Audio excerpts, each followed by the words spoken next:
Ангинадан муун, жүрөк, бөйрөк жана кулак жабыркайт. Анда негизинен бадам сымал без сезгенет. Ангина кеңири таралган оору. Көбүнчө балдар, ошондой эле 35 жаштан 40 жашка чейинки чоң кишилер да жабыркашат. Инфекциянын уюгу болуп эсептелинет дагы, башка органдарга дагы зыянын келтирет да. Мунун ангинанын белгилери болуп, биринчиден ооруган адам жута албай калат, жутканда катуу ооруйт. Тамагы, андан сырткары температурасы көтөрүлөт, дене табы.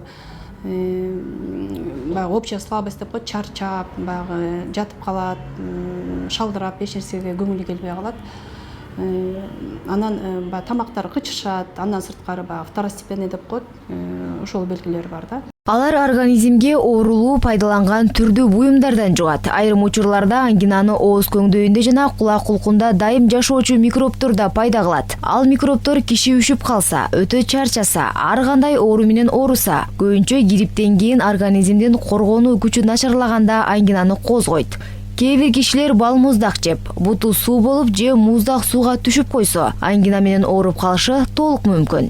Өрчүшүп кетсе, бул ангина болгондо өз убагында лор врачка кайрылыш керек да, жок дегенде терапевтке. Себеби дегенде баягы бизде элдер кандай чайкап коет, чайкаганда эле кичи жакшы болуп калат, ошо менен туруп кетишет да, жумушка кетип калышат же окууга кетишет. Бунда биринчи очередь жатыш керек да, биринчиден жатып, анан кийин врачка барып, өзүнүн атайы микробуна баягы действие бере турган атайы антибиотиктерди кабыл алыш керек да. Ал антибиотиктерди биз жок дегенде 7 күнгө 10 күнгө даяр жазып беребиз да. Ошону албаса, анда өрчүшүп кетет дагы. Мен айткандай жана жүрөккө, бөйрөккө, муундарга зыянын келтирет да. Дарылоону оорулуунун абалына жана ангинанын түрүнө жараша дарыгер жүргүзөт. Күнүнө 5-6 жолу тамакты чайкоо керек. Оорулууну төшөккө жаткызып, ага витаминге бай, жылуу жана абдан эзилген тамактарды берип, ачуу жана таттуу тамактарды берүүгө болбойт. Эгер жакшы дарылабай калса, анда бул хронический өнөкөт өтүп кетет дагы, жагымсыз жыттарды пайда кылат да. Элдер баягы бирөө менен сүйлөшө албай калышат. Ушунчалык жыттан мен чарчадым деп келишет да.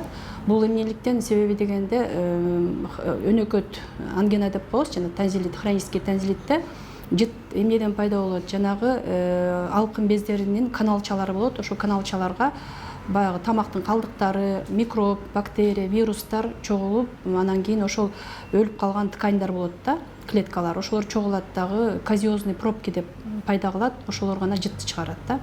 Алар баягы жугуштуу оорулардын баягы источник инфекция деп коет. Ошон үчүн алардан жууп тазалап дарыланыш керек да, сөзсүз.